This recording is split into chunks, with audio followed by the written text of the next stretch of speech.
You're gonna just start into the shush. Shut up. You're gonna start Take into the story. How I almost died. What up, my people? What up? What up? I know we usually take you on one of our adventures. I diva it up, act a fool, but today we're gonna turn down the funny just a little bit And get really real. It started with me feeling like there was something going on with me inside. Like it just felt like something just wasn't right.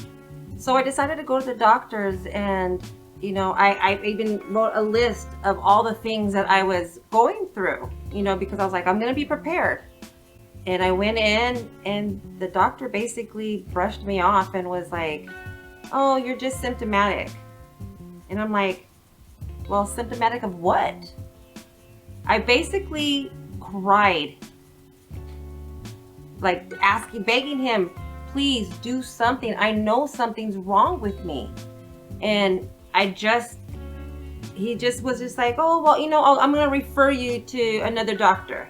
I don't know if any of you have gone through the same thing that I've gone through, like knowing that something is going on with your body and you're trying to ask the doctor, like, look, I know something's wrong, and they just blow you off and just say, oh, no, you know, you're fine, you're fine. You know, if you have a similar story, share it down below. You know, I would love to hear your story, you know, so we can bond over our little horror stories of when we went to the doctor, I guess. I don't know. I felt like, you know, I just go on with life. So I didn't think about it. What is going on?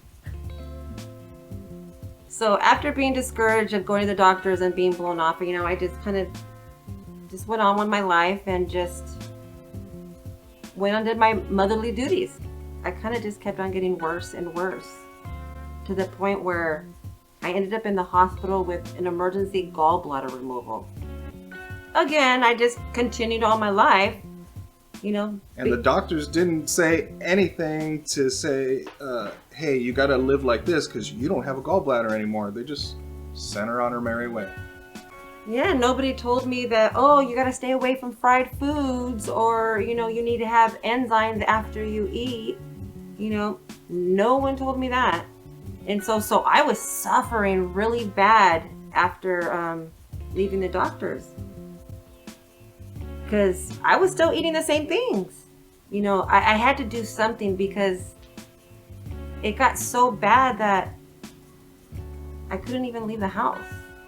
What, for like a year? Yeah, a little over a year probably.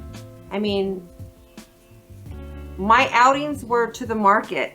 Those were the times where I got to go out, and just getting from the car to the store front, just the front of the store, I would be so out of breath. I had to take like a few minutes break. It was a struggle. Just for a simple task. 50-yard walk. I knew it had to do something with what I had previously gone through, which was in like 1999. I had went through a cervical cancer issue. So I just assumed that it was something to do with, you know, my cervix. So I just started researching, and I came across this one woman, and some of the symptoms that she said, you know, resonated with what I was going through. So I started, you know, following her advice, and, you know, started changing my diet a little bit. He was doing everything from taking the kids to school, cooking, going to work, cleaning the house, doing laundry, every single thing he was doing. That was hard for me. As a mom, you know, I did everything. You know, I took care of the kids, I took care of all of them, and then all of a sudden I was useless. You know, and so I started getting crabby and angry. Just a little. Because, you know, I was always in pain. You know, it affected the kids. I was just angry all the time. And bitter, I guess. I don't know. A little bit. I mean, it's understandable. You know, you were used to doing everything, and now you couldn't do anything. Luckily, you had me. Picked up the slack.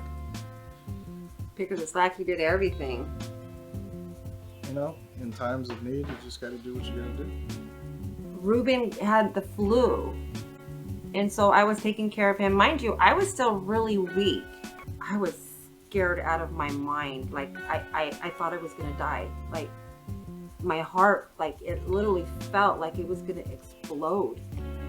You know, so I just told him, call 911. Just call 911 now. It was one of the hardest things.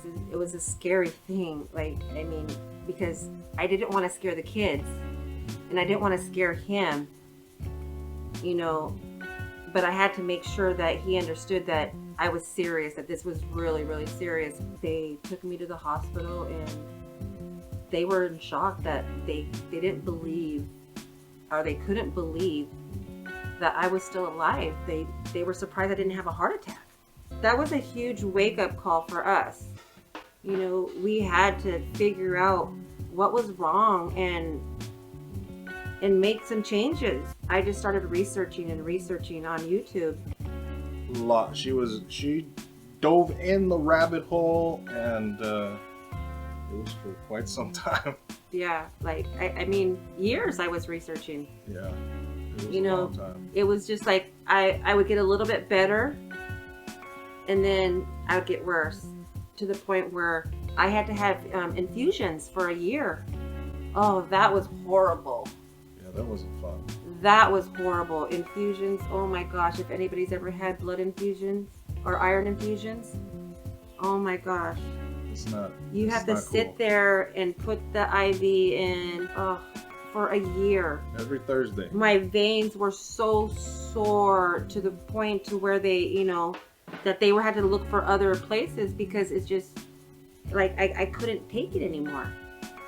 And finally I got to the point where I was good enough to be able to just be on my own, and by that time we had figured out, you know, hey, go vegan. Plant-based is the way to go. You know, so I started, you know, off with a whole food plant-based diet, and I noticed the difference right away. And believe me, when we made this decision, it wasn't an easy decision. No. Not for him, definitely. No. At that point, she was so weak, and she's like, look, we're going to do this. This plant-based is the way to go. This is what's going to help me. And I was just like, yes, I'm in. Let's do this. But deep down inside, I was just like, I don't get burgers anymore, pizza. I'm not going to have sushi no more. That's how I felt inside. But he never showed it. But I never showed it. He 100% had my back, was there like, yep, let's do it. Let's go. You know, I started still doing more research, trying to figure out, okay, well, what is actually wrong with me? Why do I keep on bleeding like this? So I finally came across something that someone had said about fibroids. And it was like, boom.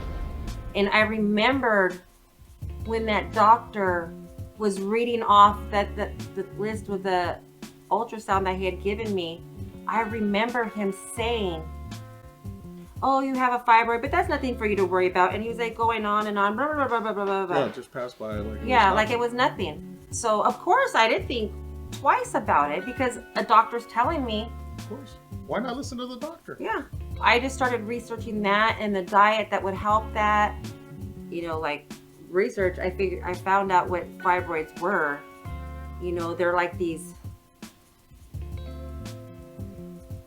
I know this is going to sound gross, but like pus ball things that are in your uterus. And it basically protects you from, like, it traps all the poisons and toxins. So it protects your body. That's basically what it is. It's like a trash can. I mean, there would be times where I'd be in a ball crying. It was so painful. Like, I don't know if you've ever went through that, but oh my goodness, that was horrific. It wasn't fun to watch either. And I couldn't keep any food down. It was either coming up this way or coming up that way. It got really bad. Yeah, sure did. So I went to the doctors, and she confirmed I had fibroids. 11. Well, we didn't know that until I had the surgery. Yeah. So I had 11 trash cans in my uterus. One was as big as a softball. No, it was a grapefruit. Oh, grapefruit. That's what it was. And of course, the first thing that she wanted to do was rip it out. And I was like, no, no, no, no. Negative. Because by that time, I already knew exactly what procedure I wanted to have done. And she was like, well, it's a possibility that they're gonna come back. And I was like, well, then it's a possibility, then they won't come back. Because by this time, we already changed our diet. We were eating so good. You know, we were eating a whole food plant-based diet. Went into the hospital for my procedure to have them out, and all I remember is being wheeled in. They put the thing on me and then I was out. The next thing I know, I woke up and I was groggy. Oh, she was drugged up. Really drugged up. Like that kid that says Dubai is lit. All over Dubai, man. We buy like 14 cars. I'll roll around my camel and my hot ass wife and my kids, yo. Why you laughing? Why you laughing, man? I'm sorry. Dubai was lit. Yo, bro, Dubai was lit. Whatever. Do you want me to leave? You want me to leave you guys alone? No. Continue your Go story. ahead. Go ahead. No, it's Continue. your story. It's your story. No, It's your you can go it's your now. story. No, No, you go. this is all about you. No, I was drugged up. I don't know. You tell me. It was hard to see her not full of life. That sucked. And, slowly but surely she started getting better, and plant-based was actually the best decision we really made. I think for me, it was hard watching him go through it by himself. He had no support. Well, except for me, and now how am I supposed to support him? I'm the one that's laying there. Yeah, none of my family, none of her family, nobody came. It was just us by ourselves. And you know what? We're fine with that. We're us against the world. Yep. No problem with that. Teamwork makes the dream work. Road dogs. Now that the fibroids were out, it was just a matter of, recovering, Long process of recovery. That was not easy because that was the first time I'd ever had, I was cut up from one side to the other. Oh, that was painful. If anybody else got cut up all the way through, please let me know and tell me if I'm not the only one that felt numb there for like at least 6 to 8 months. Like sometimes it still feels a little numb. You said that not too long ago. Yeah, I'm still in recovery. I mean, things don't just change overnight. Like, oh, I made this change and boom, everything is okay now. I'm gonna be 100% good. No. All the damage that I've done to my body for all those years, it's gonna take a little time. Well, they say you're supposed to treat your body like a temple. Well, realistically, we treated it like an amusement park. We ate everything. It really took its toll. Yeah, almost died.